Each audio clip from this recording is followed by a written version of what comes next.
جو 24 گھنٹے کے ہمارے افعال ہیں، جو ہمارے معاملات ہیں، ان سب کا تعلق قرآن سے ہے۔ پریفر دین اوور دنیا، کہ دین کو ترجیح دو دنیا کے اوپر۔ یا ایھا الذین آمنوا اذا تداینتم بدین الی اجل مسمی فاکتبوہ فلیکتب بینکم کاتب بالعدل۔ اور جو تم یہ اللہ کے راستے میں زکوٰۃ دیتے ہو، یہ ہے حقیقت میں جو اللہ کے یہاں بڑھتا ہے۔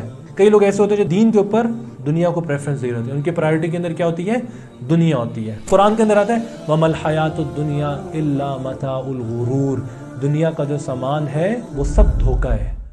قُلْ مَنْ حَرَّمَ زِینَةَ اللَّهِ الَّتِي وَالطَّیِّبَاتِ مِنَ الرِّزْقِ قُلْ هِیَ لِلَّذِینَ آمَنُوا فِی الْحَیَاةِ الدُّنْیَا خَالِصَةً یَوْمَ الْقِیَامَةِ کَذَلِکَ نُفَصِّلُ الْآیَاتِ لِقَوْمٍ یَعْلَمُونَ رَبِّ اشْرَحْ لِی صَدْرِی وَیَسِّرْ لِی أَمْرِی وَاحْلُلْ عُقْدَةً مِّن لِسَانِی یَفْقَهُوا قَوْلِی۔ آج کے دور کے اندر ایک بہت بڑی مسکنسیپشن ہے۔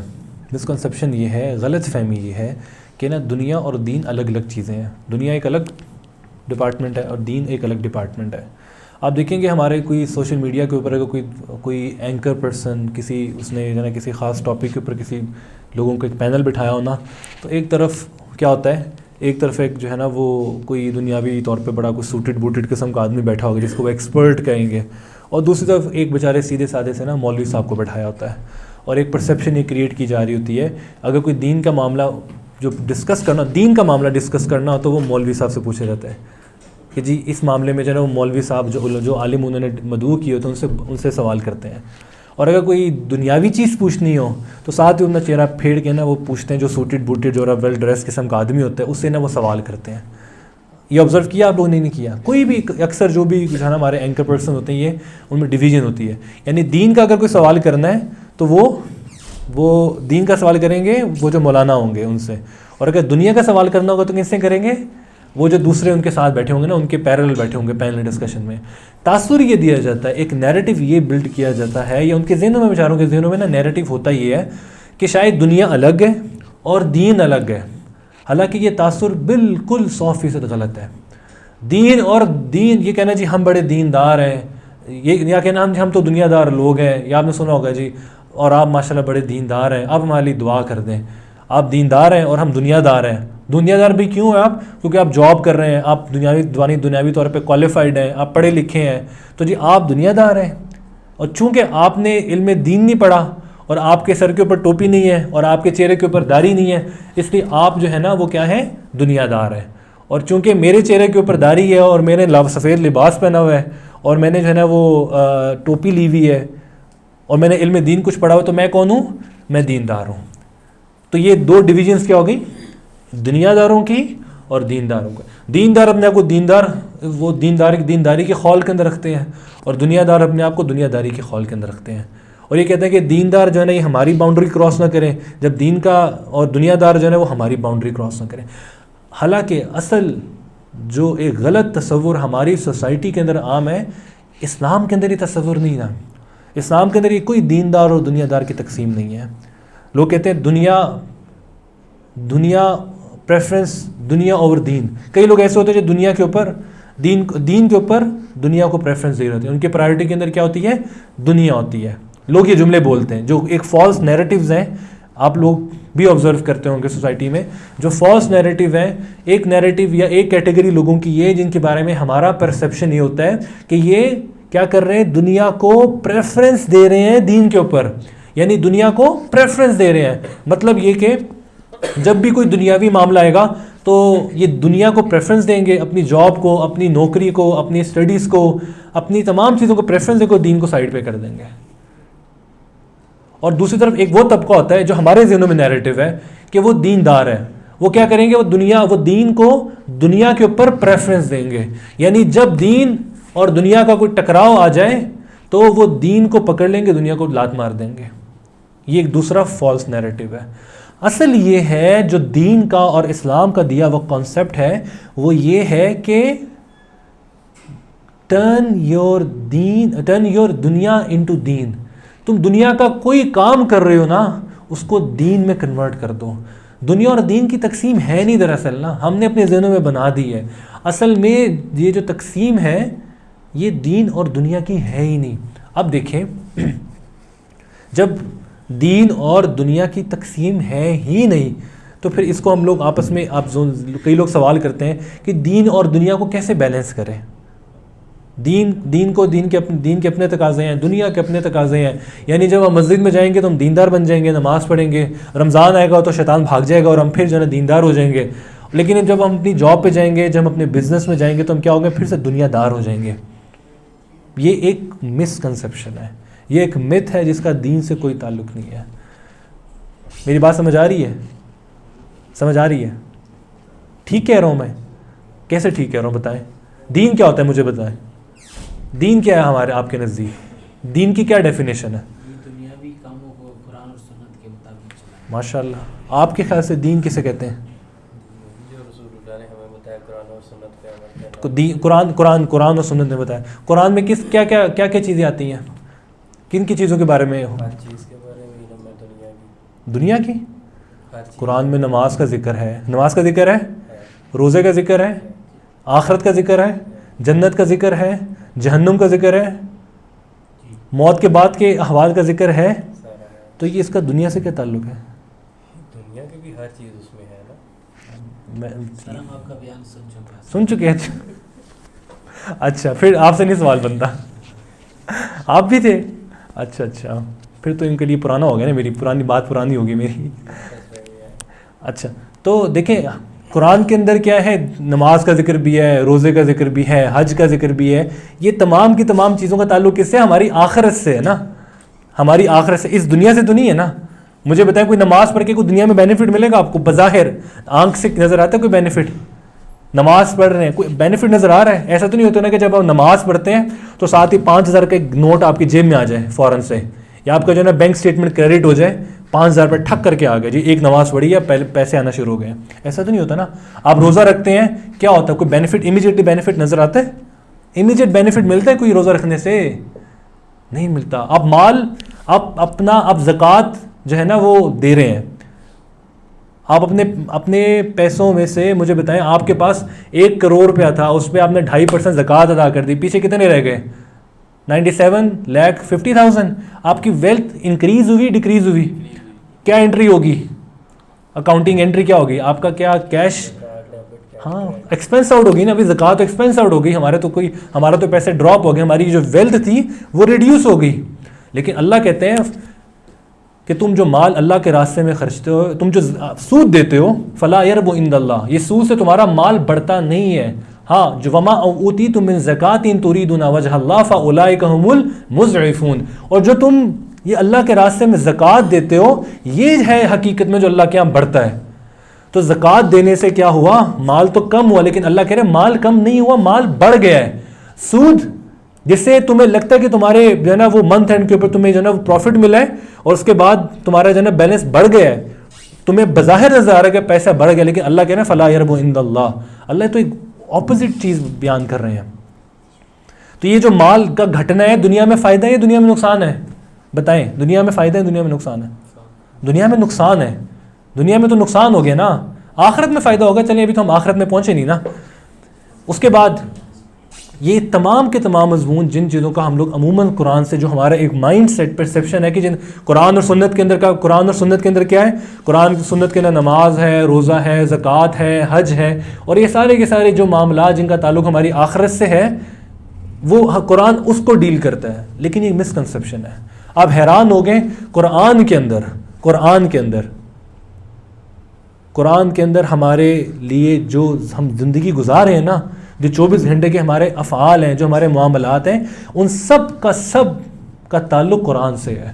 قرآن ان سب کے بارے میں گائیڈ لائن دیتا ہے, ان سب چیزوں کا ایڈریس کرتا ہے. آپ قرآن کا کوئی صفحہ کھول کے دیکھیں, آپ کو اپنی ڈیلی لائف کے جو پرابلمز ہیں, جو آپ کی جاب کے ایشوز ہیں, جو آپ کی جو ہے نا اسٹڈیز کے اندر ایشو ہیں, جو آپ کو کوئی بھی آپ کی پریکٹیکل لائف کے اندر جو آپ کو ایشو نظر آ رہا ہے, قرآن کا صفحہ, ہر کوئی صفحہ کھول کے دیکھیں, آپ کو کچھ نہ کچھ گائیڈنس اس قرآن کے صفحے سے ملے گی.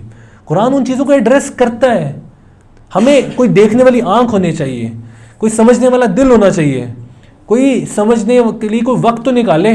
قرآن کے بارے میں قرآن کے اندر آتا ہے افلا یتدبرون القرآن ام علی قلوبہم اقفالها, کیا تم قرآن پہ غور نہیں کرتے یا تمہارے سینوں پہ تالے لگ چکے ہیں, تمہارے دلوں پہ تالے لگ چکے ہوئے ہیں. تم قرآن کے اندر خود غور اور تدبر کرتے ہی نہیں ہو.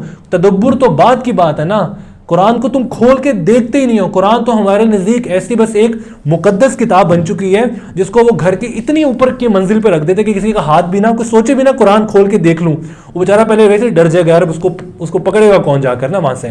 ہم اس کو اوپر غلاف میں لپیٹ کے رکھ دیتے ہیں, یعنی اپنی ریچ سے اتنا دور کر دیتے ہیں کہ کوئی سوچے بھی نہ اگر کہ ہم نے قرآن کو جب پڑھنا ہے تو وہ دور جو ہے اس کو ویسے دیکھ کے ڈر آنا شروع ہو جائے گا. تو قرآن کے اندر آپ حیران ہوں گے, قرآن کے اندر اگر میں آپ کو صرف ٹاپکس وہ بتاؤں کہ جو ٹاپکس قرآن کور کرتا ہے, جو سبجیکٹس قرآن کور کرتا ہے, وہ سب کے سب سبجیکٹس وہ ہیں جو ہماری 24 گھنٹے کی زندگی سے ریلیٹڈ ہیں. فار ایگزامپل قرآن ڈیل کرتا ہے ہماری فیملی لائف کو, قرآن ڈیل کرتا ہے ہماری سوشل لائف کو, قرآن ڈیل کرتا ہے ہمارے بزنسز کو, ہماری تجارتوں کو, قرآن ڈیل کرتا ہے قرآن ڈیل کرتا ہے امپلائمنٹ رائٹس کو, ایک امپلائی کے کیا رائٹس ہیں. قرآن ڈیل کرتا ہے امپلائر کے رائٹس کو کہ امپلائر کے رائٹس کیا ہیں. قرآن ڈیل کرتا ہے آپ کی انویسٹمنٹ کو, قرآن ڈیل کرتا ہے آپ انوویشنز کو. قرآن یہاں تک کہ قرآن انٹرٹینمنٹ کو ڈیل کرتا ہے.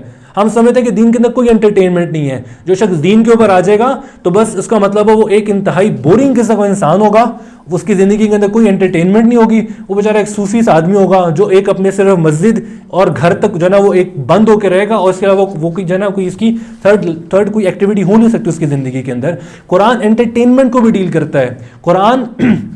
قرآن جو ہے نا آپس کے معاملات کو, اگر آپ نے ادھار سے معاملات لینے, قرآن کی سب سے لمبی طویل آیت کون سی ہے, کوئی بتا سکتا ہے؟ قرآن کی سب سے زیادہ لمبی آیت کون سی ہے طویل؟ سورہ بقرہ کے اندر آیت ہے یا ایھا الذین آمنوا, یہ پورے ایک صفحے کی آیت ہے. یا ایھا الذین آمنوا اذا تداینتم بدین الی اجل مسمى فاکتبوا فلیکتب بینکم کاتب بالعدل. یہ پوری آیت ہماری جو ہے نا وہ بتا رہی ہے ہمارے لین دین کو, ہماری تجارت کو ایڈریس کر رہی ہے. آپ لوگوں نے جو اکاؤنٹنگ کے اسٹوڈنٹس ہیں انہوں نے پڑھا ہوگا IAS 23 بورنگ کاسٹ ہے نا جی. یہ ساری کی ساری جو گائیڈ لائن ہے قرآن کے اندر بھی موجود ہے. قرآن یہ سارے کے سارے ٹاپکس, کوئی ایک ٹاپک جو ہے نا, حتیٰ کہ قرآن جو ہے نا ایمبرائلوجی کے بارے میں بات کرتا ہے, قرآن سائنس کے بارے میں بات کرتا ہے. اب دیکھیں قرآن کی چند ایگزامپلز آپ کو دیتا ہوں سائنس سے ریلیٹڈ جو ہیں. قرآن کے اندر آتا ہے اولم یر الذین کفروا, سورہ انبیاء کے اندر اولم یر الذین کفروا ان السماوات والارض کانتا رتقا ففتقناہما. کیا یہ کفار, یہ وہ لوگ جو اللہ پر ایمان نہیں رکھتے, غور نہیں کرتے کہ ان السماوات والارض کانتا رتقا ففتقناہما, کہ یہ زمین اور آسمان اور یہ جو سیارے تمہیں نظر آ رہے ہیں یہ سب کے سب کیا تھے, یہ ایک تھے. ففتقناہما, اللہ نے ان کو جدا کیا. سائنس آج 50 سال پہلے 60 سال پہلے ہمیں آ کے بتاتی ہے کہ ایک بگ بینگ ہوا, ایک بگ بینگ تھیوری تھی. یہ سارے کے سارے جو تھے یہ پرائمری نیبولا تھا ایک, وہ بعد میں الگ ہوا. تو اللہ اس کو جو ہے نا 1400 سال پہلے قرآن کے ذکر کریں, جو بگ بینگ تھیوری آج 50-60 سال پہلے ہمیں پتہ چل رہی ہے. اس کے بعد دوسری ایگزامپل میں آپ کو دے رہا ہوں, صرف ایگزامپل دے رہا ہوں کہ قرآن ان چیزوں کو ایڈریس کرتا ہے. ہم نے کبھی قرآن کو کھول کے نہیں دیکھا. جب ہم قرآن کو کھول کے دیکھیں گے پھر ہمیں چلے گا پتا کہ ہم نے اپنی دین جو ہم سمجھ رہے ہیں کہ یہ دنیا ہے, وہ دنیا نہیں ہے, اور جس کو ہم دین سمجھ رہے ہیں وہ دین نہیں ہے. یہ دین کیا ہے یہ قرآن بتائے گا, یہ جناب رسول اللہ صلی اللہ علیہ وسلم کی زندگی بتائے گی کہ دین ہے کیا. یہ آپ کا ذہن نہیں بتائے گا کہ یہ دین ہے اور یہ دین نہیں ہے. میں آپ کو کچھ حدیث انشاءاللہ بیان کے آخر میں بتاؤں گا. تو اس کے بعد قرآن کی آیت والارض بعد ذلک دحاہا, سورہ 30 پارے کی آیات ہے کہ اللہ تعالیٰ نے زمین کو دحاہا کا مطلب ہوتا ہے ایک انڈے کی شکل, اوول شیپ. پہلے لوگ سمجھتے کہ زمین جو ہے نا وہ گول ہے, لیکن سائنسدانوں نے بعد میں ڈسکور کیا کہ زمین کی جو شیپ ہے وہ اصل اوول ٹائپ ہے. لیکن قرآن کے اندر جو ورڈ یوز ہوا تھا یہ والارض بعد ذلک دحاہا, یہ اوول کے اوپر ایبریویٹ ہوتا ہے, اوول شیپ کے اوپر. اور ایسی 20 ایگزامپل ہیں. پروفیسر کیتھ مور جو سائنس کا ایک بہت بڑا نام ہے, وہ ریاض کانفرنس کے اندر تھا, میڈیکل کی بہت بڑی کانفرنس ہو رہی تھی. ایک مسلمان ڈاکٹر اس کے پاس آیا, اس نے سورہ مومنون کی آیات جس میں انسان کی پوری تخلیق کا ذکر ہے کہ کس طرح سے نطفہ جو ہے نا علقہ بنتا, علقہ مضغہ سے جو ہے نا وہ عظام, اور اس کے بعد انسان کی پوری تخلیق کا جو اللہ تعالیٰ نے ذکر کیا, وہ آیات اس نے سامنے رکھی. تو اس نے پروفیسر کیتھ مور نے کہا کہ واللہ we were just came to know about the whole process which is explained in Quran maybe 10 years before, yeah 20 years before. How can this be mentioned in Quran 1400 years ago? ہمیں جو یہ قرآن نے تخلیق کے مراحل بیان کیے ہیں اور جس نفاست سے بیان کیے ہیں اور جس ایکوریسی سے بیان کیے ہیں، یہ ابھی ہمیں 15-20 سال پہلے پتہ چلے ہیں. ہمیں تو پتہ ہی نہیں تھا. یہ 1400 سال پہلے کہاں سے ذکر ہوا اس کا؟ کس نے ذکر کر دیا؟ تو اس کے بارے میں آتا ہے کہ اس نے بعد میں اسلام پہ اسٹڈی کی اور بعد میں اس نے اسلام بھی قبول کر لیا، صرف ایک قرآن کی آیت کی وجہ سے. ہم نے قرآن کو کھول کے دیکھا ہی نہیں. ہم سمجھتے ہیں کہ قرآن صرف جو ہے نماز، روزہ، زکوٰۃ، حج، یہ 5-6 مضمون ہیں قرآن کے اندر گھوم پھر کے بس یہی آتے ہیں. قرآن عظیم الشان آپ کی صبح سے لے کر رات تک پوری کی پوری چیزوں کو ایڈریس کرتا ہے. آپ کی سلیپ مینجمنٹ کو ایڈریس کرتا ہے. آپ کی سلیپ مینجمنٹ کو ایڈریس کرتا ہے. آپ کی جو ہے نا آپ کی اینگر مینجمنٹ کو ایڈریس کرتا ہے. آپ کے آپس میں جو ایک دوسرے کے اوپر جو ہے نا حقوق جو ہے نا اس کو ایڈریس کرتا ہے. امپلائمنٹ رائٹس کو ایڈریس کرتا ہے. میں نے کہا امپلائمنٹ رائٹ کو ایڈریس کرتا ہے. امپلائمنٹ رائٹ کہاں پہ ہے قرآن میں؟ بتائیں، کوئی بتا سکتا ہے؟ قرآن نے کوئی لمبے چوڑے نا سٹینڈرڈز نہیں لکھے ہیں. نہیں، یہ قرآن میں نہیں ہے. یہ قرآن میں نہیں ہے. قرآن میں امپلائمنٹ رائٹس کہاں پہ آ گئے؟ کوئی بتائے. میں نے کہا قرآن کے اندر انٹرٹینمنٹ بھی ہے، وہ کہاں پہ آ گیا انٹرٹینمنٹ بھی؟ بتائیں. قرآن کے اندر آتا ہے وَيْلٌ لِّلْمُطَفِّفِينَ الَّذِينَ إِذَا اكْتَالُوا عَلَى النَّاسِ يَسْتَوْفُونَ وَإِذَا كَالُوهُمْ أَوْ وَزَنُوهُمْ يُخْسِرُونَ، کہ ہلاکت ہے ان لوگوں کے لیے جو ناپ تول میں کمی کرتے ہیں. اب اللہ نے اتنے جامع معنی لفظ استعمال کیے ہیں جو 1400 سال پہلے بھی ریلیونٹ تھے، جو آج بھی ریلیونٹ ہیں اور کل قیامت کی صبح تک ریلیونٹ رہیں گے. اللہ نے کہا کہ ہلاکت ہے ان لوگوں کے لیے جو ناپ تول میں کمی کرتے ہیں. اب ہم ناپ تول میں کمی کو جب سنیں گے تو ہم کہیں گے کیا ہوگا جی؟ کوئی جو ہے نا سبزی خرید رہا ہے، کوئی گوشت خرید رہا ہے، وہ جو ہے اپنے جو ہے نا اس ناپ تول کے اندر کوئی ڈنڈی مار رہا ہے. ناپ تول کے اندر کمی یہ بھی ہے، آپ 8 گھنٹے کا کانٹریکٹ کر رہے ہیں، آپ کے اوپر لازم ہے کہ آپ 8 گھنٹے اپنا جو ہے نا وقت اپنی کمپنی کو دیں، اور آپ کتنی دے رہے ہیں؟ آپ 7 گھنٹے کام کریں. آپ دیکھ رہے ہیں آج جو ہے نا مینیجر صاحب جو ہے نا ہاف لیو لے کے چلے گئے ہیں، اور آپ دیکھتے ہیں تھوڑی دیر اپنی ٹیبل پہ بیٹھتے ہیں، مینیجر صاحب چلے گئے اور اب آپ اکیلے ہیں، تو وہ بس فرم کے خاص طور پہ لڑکے ہوتے ہیں آج تو جو ہے نا پھٹا لگے گا، تو پھٹا لگا کے نا 3 بجے دوڑ وہ بھی لگا دیتے ہیں بعد میں. تو وہ ان کو نہیں پتا کہ جو ہے نا یہ معاہدہ ہے. آپ نے 8 گھنٹے 9 گھنٹے کا کانٹریکٹ سائن کیا. You have to deliver full hours جو آپ نے کمٹ کیے ہوئے ہیں.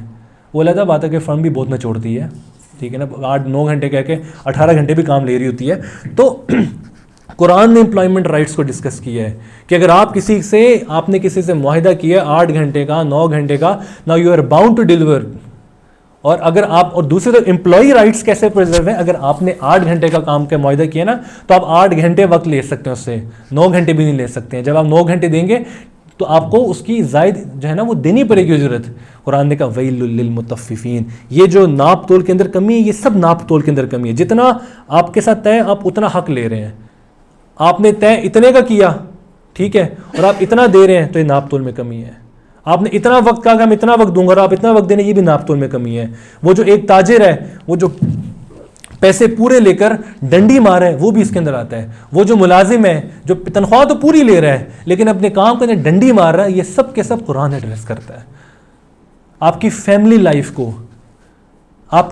لائف کو، بیوی کے اپنے شوہر پہ کیا حقوق ہیں، شوہر کے بیوی کے اوپر کیا حقوق ہیں، والدین کے کیا حقوق ہیں، یہ دنیا کی کوئی کتاب ڈیل نہیں کرتی ہے، یہ قرآن بتاتا ہے.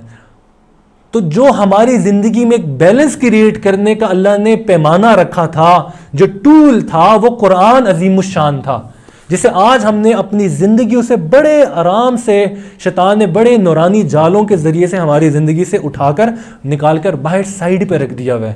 نہ ہم قرآن کو کھولتے ہیں، نہ دیکھتے ہیں، نہ پڑھتے ہیں. تدبر تو بہت دور کی بات ہے. تو ہمارا جو مضمون تھا وہ کیا تھا؟ دین اور دنیا کے اندر جو ہے نا اعتدال اور بیلنس کیسے کریٹ کیا جائے. تو بیلنس کریٹ کرنے کا جو ٹول ہے، جو پیمانہ ہے، وہ کیا ہے بتائیں؟ وہ قرآن ہے. آپ کی لائف کے اندر بیلنس کیسے کریٹ ہوگا؟ وہ قرآن کے ذریعے سے کریٹ ہوگا بیلنس. اب آگے بڑھیں. ہم سمجھتے ہیں، میں نے آپ کو اپنی بات کا آغاز کیا کہ ہم سمجھتے ہیں دین ایک الگ جو ہے نا وہ عمارت ہے، دنیا ایک الگ عمارت ہے. دین الگ ڈپارٹمنٹ ہے، دنیا الگ ڈپارٹمنٹ ہے. حالانکہ قرآن تو آپ کے ورلڈلی ایسپیکٹ جو ہیں وہ سب کے سب ان ٹاپکس کو ایڈریس کر رہا ہے. تو اصل میں یہ جو ہمارے ذہنوں میں ایک مسکنسیپشن ہے کہ دین الگ ہے اور دنیا الگ ہے، یہ پرسیپشن 100% غلط ہے. قرآن آپ کی دنیا کو بھی ڈیل کرتا ہے اور آخرت کو بھی ڈیل کرتا ہے. میں نے آپ سے کہا کہ ایک جملہ یہ ہے کہ پریفر دین اوور دنیا, کہ دین کو ترجیح دو دنیا کے اوپر. یہ جو جملہ ہے بنیادی طور پر ٹھیک نہیں ہے. یہ جو ہے نا یہ رہبانیت ہے. رہبانیت قرآن نے کہا وَرَهْبَانِيَةً ابْتَدَعُوهَا مَا كَتَبْنَا عَلَيْهِمْ إِلَّا ابْتِغَاءَ وَجْهِ اللَّهِ, کہ یہ رہبانیت کو اللہ نے تو لازم ہی نہیں کیا تھا کہ انسان دنیا کے اپنی تمام ذمہ داریوں سے بری ذمہ ہو کر, اپنی والدین کی ذمہ داریوں سے, اپنے بچوں کی ذمہ داریوں سے, اپنی فیملی لائف سے بری ذمہ ہو کر کسی غار کے اندر چلا جائے, بس اپنے وہ عبادت کے اندر لگ جائے. اللہ تعالیٰ نے کہا یہ تو رہبانیت ہے. دین جو ہے اللہ تک پہنچنے کا راستہ وہ صرف مسجد سے ہو کر نہیں جاتا. اللہ تک پہنچنے کا راستہ ان کالجز, ان یونیورسٹیز, ان جو ہے نا جو آپ جس کمپنیز میں جاب کر رہے ہیں, دین ہر اس راستے کے ذریعے سے جو ہے نا دین کے راستے پہ چل سکتے ہیں اور اللہ تک رسائی حاصل کر سکتے ہیں. اس کے بعد اب دیکھیں صحابہ رضوان اللہ اجمعین ایک دفعہ آپ علیہ السلام کے ساتھ بیٹھے ہوئے تھے, اور آپ علیہ السلام جو ہے نا کے سامنے ایک شخص آیا جو بڑا مضبوط اور جو ہے نا وہ ہی was very much physically fit, physically بہت فٹ تھا. اس کے جو ہے نا وہ پسینہ اس کو آیا ہوا تھا, اس کے جو ہے نا کپڑے گرد آلود تھے, لگ رہا تھا کوئی مشقت والا کام کر کے آیا ہے. طبرانی کی روایت ہے یہ, اور بعض محدثین نے اس کو ضعیف بھی کہا ہے, لیکن میں آپ کو نقل کر رہا ہوں. طبرانی جو ہے نا ایک اوتھینٹک کتاب ہے حدیث کی. تو صحابہ نے کہا کہ کاش جو اللہ نے اس کو جسم کے اندر ایک قوت دی ہوئی ہے, جو اللہ تعالیٰ نے اس کو صلاحیت دی ہوئی ہے, کاش یہ فی سبیل اللہ جو ہے نا اس کی جو ہے نا وہ استعمال ہو جاتی, جس کی طاقت ہے وہ اللہ کے کام, اللہ کے دین کے لیے استعمال ہو جاتی, اللہ کے جہاد فی سبیل اللہ کے لیے استعمال ہو جاتی, قتال کے لیے استعمال ہو جاتی. تو جناب رسول اللہ صلی اللہ علیہ وسلم نے جب صحابہ کی یہ بات سنی تو آپ علیہ الصلوۃ والسلام نے فرمایا کہ ان کان خرج یسعى فی ولدہ صغارا فہو فی سبیل اللہ, اگر یہ شخص اس لیے محنت مزدوری کر رہا ہے کہ اپنے گھر میں جو اس کے چھوٹے چھوٹے بچے ہیں ان کے کھانے پینے کا انتظام کرے تو فہو فی سبیل اللہ, تو یہ اللہ کے راستے میں ہے. وَإِن كَانَ خَرَجَ يَسْعَى, یہ حدیث کے مفہوم ہے, یہ مطلب ایگزیکٹ ورڈز نہیں میں آپ کو بتا رہا ہوں. وَإِن كَانَ خَرَجَ يَسْعَى وَلَدِهِ بِوَالِدَيْنِ كَبِيرَيْنِ شَيْخَيْنِ, کہ اگر یہ شخص اس نیت سے, اس ضرورت سے باہر نکلا ہوا ہے کہ اپنے ضعیف والدین کے جو ہے نا وہ کی ضروریات کا بندوبست کرے تو فَهُوَ فِي سَبِيلِ اللَّهِ, تو یہ شخص اللہ کے راستے میں ہے. وَإِن كَانَ خَرَجَ يَسْعَى عَلَى نَفْسِهِ يَعْفُهَا فَهُوَ فِي سَبِيلِ اللَّهِ, اور اگر یہ شخص اس لیے محنت مزدوری کر رہا ہے کہ یہ اپنے آپ کو اپنی جو پرسنل ضروریات ہیں اس کو پورا کرے اور لوگوں سے سوال کرنے سے اجتناب حاصل کر سکے تو فَهُوَ فِي سَبِيلِ اللَّهِ, تو یہ شخص کون ہے؟ یہ شخص اللہ کے راستے میں ہے. صحابہ کہہ رہے تھے کہ یہ دنیا کا کوئی کام کرے, صحابہ کے ذہن میں دیکھیں مسکنسیپشن تھی, لیکن اللہ کے نبی صلی اللہ علیہ وسلم اس کو دور کیا. اگر یہ شخص محنت مزدوری اس لیے کر رہا ہے کہ اپنی ضروریات کو پورا کرے, اپنے ماں باپ کی ضروریات کو پورا کرے, اپنے بچوں کی ضروریات کو پورا کرے, تو اللہ کے نبی صلی اللہ علیہ وسلم نے فرمایا فَهُوَ فِي سَبِيلِ اللَّهِ, تو یہ اللہ کے راستے میں ہے. ہاں, اور آگے سنیں, نبی علیہ الصلوۃ والسلام نے فرمایا وَإِن كَانَ خَرَجَ يَسْعَى, اگر یہ شخص اس لیے نکلا ہے تفاخر کرنے کے لیے یا ریاکاری کی نیت سے نکلا ہے تو وَهُوَ فِي سَبِيلِ الشَّيْطَانِ, تو یہ شیطان کے راستے میں ہے. یعنی ایک شخص, اب دیکھیں میری بات کو غور سے سنیے گا, غور سے سنیں. ایک شخص نماز پڑھ رہا تھا, نماز پڑھ رہا ہے, اور قرآن اس کے بارے میں کہہ رہا ہے وَيْلٌ لِّلْمُصَلِّينَ, کہ ہلاکت ہے نمازیوں کے لیے. بھئی نماز پڑھنے کا کوئی دنیا سے تعلق ہے؟ وہ تو دین ہے نا. اللہ کہہ رہے ہیں وہ نماز پڑھ رہا ہے, اللہ کہہ کے رکوع کر رہا ہے, اللہ کہہ کے سجدہ کر رہا ہے, کہ قرآن کہہ رہا ہے وَيْلٌ لِّلْمُصَلِّينَ, ہلاکت ہے نماز پڑھنے والوں کے لیے. یہ کون سے نماز پڑھنے والے جن کے لیے ہلاکت ہے؟ الَّذِينَ هُمْ عَنْ صَلَاتِهِمْ سَاهُونَ, جو اپنی نماز کے اندر کیا کرتے ہیں؟ دکھاوا کرتے ہیں, ریاکاری کرتے ہیں. تو بظاہر وہ ایک عمل کر رہا ہے جس کو سب لوگ یہ سمجھ رہے ہیں کہ یہ دین کا عمل ہے, نماز ہے, لیکن اللہ کے نبی صلی اللہ علیہ وسلم کیا فرما رہے ہیں؟ اگر اس میں ریاکاری ہوگی, اس میں شرک ہوگا, تو یہ کیا ہوگا؟ فَهُوَ فِي سَبِيلِ الشَّيْطَانِ, یہ پڑھ نماز رہا ہے لیکن یہ اللہ کے راستے میں نہیں, یہ شیطان کے راستے میں لگا ہوا ہے. اور دوسری طرف وہ شخص ہے جو بظاہر دنیا کا کام کر رہا ہے, اپنی جاب کر رہا ہے, اپنی پڑھائی کر رہا ہے, اور اللہ کے احکامات کو نہیں توڑ رہا, اپنی زندگی میں اعتدال قرآن کے ذریعے سے رکھ رہا ہے, کوئی اللہ کا حکم نہیں توڑ رہا, تو یہ کون ہے؟ فَهُوَ فِي سَبِيلِ اللَّهِ, یہ وہ شخص ہے جو اللہ کے راستے میں ہے. آپ اپنی پڑھائی کریں, آپ یونیورسٹی میں جائیں, آپ کالج میں جائیں, جو بھی عمل کریں, اس میں آپ اپنی زندگی کے اندر اعتدال، بیلنس، وہ عمل اگر آپ کا، میری بات کو غور سے سنیے گا، یہ کنکلوڈنگ نوٹ ہے، وہ عمل جسے آپ دنیا سمجھ رہے ہیں وہ دنیا تب بنے گا جب آپ کی نیت ٹھیک نہیں ہوگی، جب اور آپ نیت اور آپ کا طریقہ قرآن کے اور سنت کے خلاف ہوگا، تب وہ دنیا بنے گا۔ اگر وہ عمل جسے آپ دنیا سمجھ رہے ہیں وہ اس میں اگر آپ کی نیت ٹھیک ہے اور اس کے بعد آپ کا طریقہ قرآن اور سنت کے مطابق ہے تو وہ عین دین ہے۔ مثال کے طور پہ آپ جاب کر رہے ہیں اپنے آپ کو فائنینشلی انڈیپینڈنٹ کرنے کے لیے کہ میری کل کو شادی ہو جائے، پیسہ کماؤں گا تو میرے ماں باپ میری شادی کریں گے نا، آپ اس نیت سے شادی، آپ اس نیت سے جو ہے کما رہے ہیں، پڑھائی کر رہے ہیں، تو یہ عین عبادت ہے۔ جو تیسرا جملہ آپ علیہ السلام کا نقل میں نے کیا وہ کیا تھا؟ وہ اس لیے کما رہا تھا کہ اپنے آپ کو اپنی پرسنل ضروریات کو پورا کر سکے، اس میں کوئی شریعت نہیں توڑ رہا تھا۔ تو یہ شخص کون ہوگا؟ یہ اللہ کے راستے میں ہوگا۔ وہ بے شک جاب کر رہا ہے، وہ بے شک 12 گھنٹے ملازمت کر رہا ہے، لیکن اللہ کا حکم نہیں توڑ رہا، نماز نہیں قضا کر رہا، اپنی ورک سپیس کے اوپر اللہ کے احکامات کو زندہ کر رہا ہے، بد نظری نہیں کر رہا، اپنی کالج یونیورسٹیز کے اندر حرام ریلیشنز کے اندر نہیں جا رہا، نماز کو قضا نہیں کر رہا، اللہ کے تمام احکامات کو پورا کرے، قرآن کے ذریعے سے جو ہے نا وہ اپنی لائف کو بیلنس کر رہا ہے کہ اس موقع کے اوپر، یعنی اس حال میں، اس حال کا امر کیا ہے، اگر وہ یونیورسٹی کے اندر ہے تو اس کیفیت میں اللہ کا امر کیا ہے اس کو پورا کر رہا ہے، تو یہ عین عبادت ہے، عین عبادت ہے۔ صرف اپنی نیت ٹھیک کر لیں، اپنی نیت ٹھیک کر لیں۔ اب دیکھیں ایک شخص جو ہے نا سو رہا ہے رات کو خراٹے لے کے وہ 10 گھنٹے سو رہا ہے، 8 گھنٹے سو رہا ہے، اس کی نیت یہ کہ میں کل تر و تازہ ہو کے فجر کی نماز کے لیے اٹھوں گا اور میں اپنے گھر والوں کے لیے کماؤں گا، تو اس کا سونا بھی عبادت ہے۔ لیکن یہ بات بھی ہے کہ صرف سو کے عبادت نہ کیجیے گا کہ جی بس یہی عبادت ہے۔ سونا عبادت ہے لیکن سونا ہی عبادت نہیں ہے۔ کہ انسان وہ اعتکاف میں نا اکثر ساتھی کہتے ہیں کہ جی اعتکاف میں تو سونا عبادت ہے، وہ بیچارے سوتے پورا اعتکاف نہ سو کے کرتے ہیں، یہ سمجھ کے کہ اعتکاف میں سونا بھی، عام دنوں میں بھی سونا عبادت ہے اگر آپ کی نیت ٹھیک ہے۔ آپ واش روم میں جا رہے ہیں، آپ کی نیت ٹھیک ہے، آپ سنت کے مطابق واش روم میں جا رہے ہیں، تو آپ کا جو وقت واش روم میں لگ رہا ہے یہ بھی عین عبادت ہے۔ آپ کا دنیا کے اندر کوئی ایسا عمل نہیں ہے، کوئی ایسا عمل نہیں ہے جس کو آپ یہ کہہ سکیں یہ پیورلی دنیاوی عمل ہے۔ آپ کی نیت ٹھیک ہے، وہ کام ٹھیک ہے، تو اس کا مطلب ہے وہ قرآن اور سنت کے مطابق ہے تو وہ عبادت بن جائے گا۔ کوئی بھی عمل ہے، آپ کی جاب ہے، کچھ بھی ہے، وہ سب کا سب عبادت بن جائے گا۔ تو دنیا اللہ نے جنت کو نا بڑا سستا رکھا ہے، اللہ نے جنت کو مشکل نہیں بنایا۔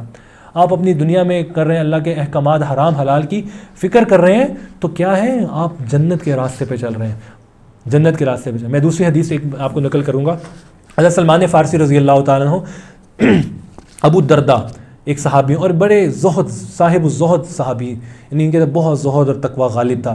ایک دفعہ حضرت سلمان فارسی رضی اللہ تعالیٰ عنہ جو ہے نا حضرت ابو دردہ سے ملاقات کے لیے گئے، ان کے گھر پہنچے تو ان کی اہلیہ نے بتایا کہ ابو دردہ تو مسجد کے اندر ہے۔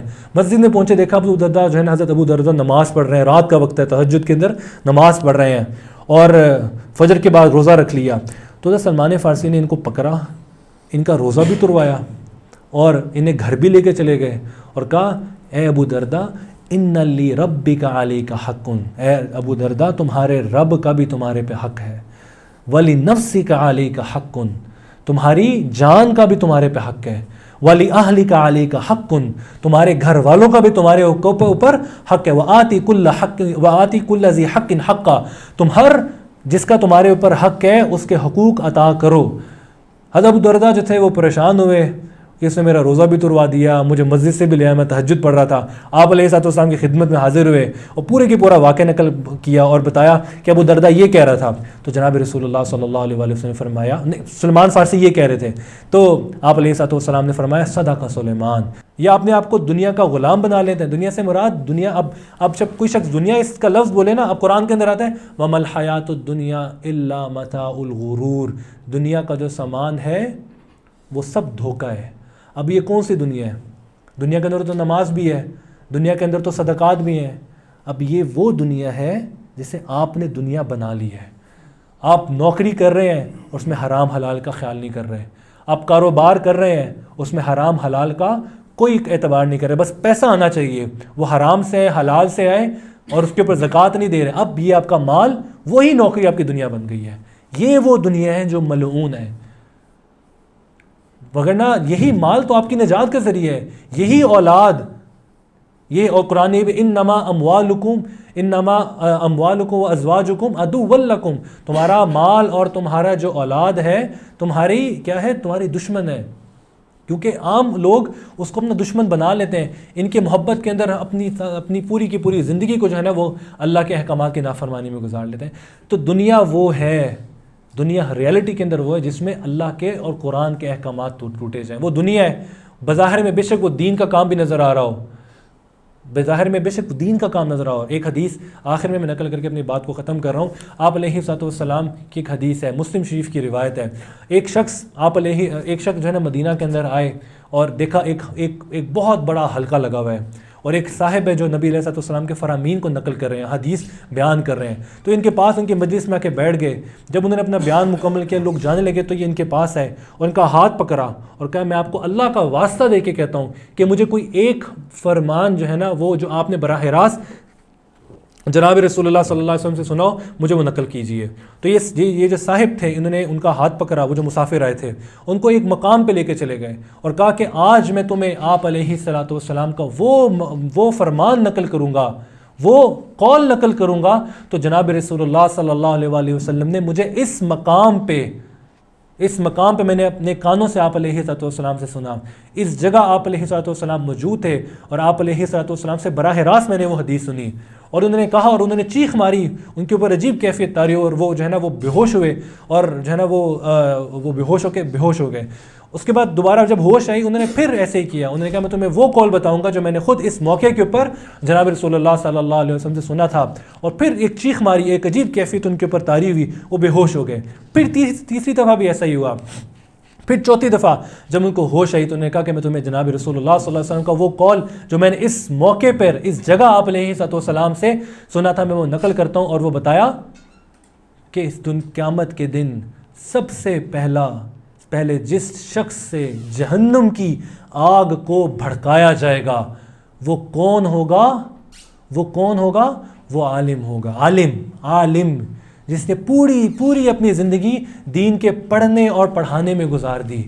اب آپ میری بات کو سمجھیں، یہ عالم تو تھا، لیکن اس کے علم سے مقصود اللہ کی رضا نہیں تھی، اس کا علم بھی دنیا بن گیا اس کے لیے، اس کا قرآن کا پڑھنا بھی اس کے لیے دنیا بن گیا کہ لوگ اس کی واہ کریں، لوگ اس کی جو ہے نا کہیں جی بڑا زبردست جو ہے نا وہ بڑے زبردست قاری صاحب ہیں، بڑے زبردست جو ہے نا وہ عالم ہے، بڑا زبردست کلام کرتے ہیں، بڑا زبردست بیان کرتے ہیں۔ ریاکاری تھی، اس عالم کی نیت میں کھوٹ ہوگا اور اس کو اوندھے منہ جہنم کے اندر جو ہے نا دہکا دیا جائے گا، نیت میں کھوٹ ہوگا۔ دوسرے نمبر پہ وہ شخص جو شہید ہوگا، شہید۔ اب دیکھیں جو چوٹی کے لوگ ہیں نا اعمال کے اعتبار سے، جب ان کی نیت کے اندر کھوٹ آ گیا تو ان کا جہاد، ان کا علم، ان کا صدقات، وہ سب کے سب کیا بن گئے؟ وہ دین نہیں رہا، وہ دنیا بن گیا۔ اس لیے اللہ ان کو رد کر دیں گے، ان کو اوندھے منہ جہنم کے اندر ڈال دیں گے۔ تو یہ آپ پہ ڈیپینڈ کرتا ہے کہ آپ جو عمل کر رہے ہیں، یہ اتنا آسان ہے، you just need to flip over your intentions، اپنی نیت کو ٹھیک کریں اور وہ عمل ایسا بن جائے گا کہ آپ کے لیے عبادت ہے۔ تو اللہ تعالیٰ سے دعا ہے کہ اللہ تعالیٰ ہمیں تمام اعمال کے اندر جو ہے نا اپنی نیت کی اصلاح کرنے کی توفیق عطا فرمائے۔ جتنے بھی اعمال ہیں وہ سب کے سب کیا ہیں؟ وہ دین ہے۔ اگر آپ اس کے اندر اپنی نیت کو ٹھیک رکھتے ہیں اور قرآن کے مطابق عمل کرتے ہیں، وہ عین دین ہے۔